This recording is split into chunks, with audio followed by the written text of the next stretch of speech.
How to be a Shopee ambassador. Hello everyone. In this video, I will show you how to be a Shopee ambassador. To become a Shopee ambassador, start by opening your web browser and searching for affiliate.shopee.ph. Once you land on the home page, click on the enter button to proceed.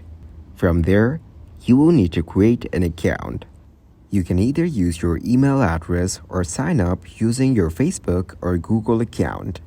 I chose to sign up with my Google account, and you can do the same.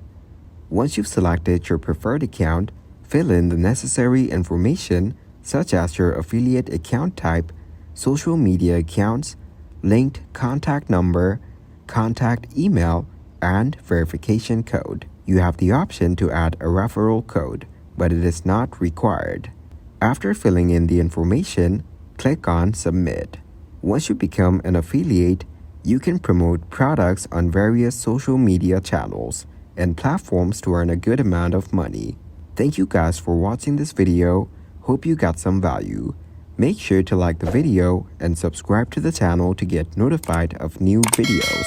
See you in the next one.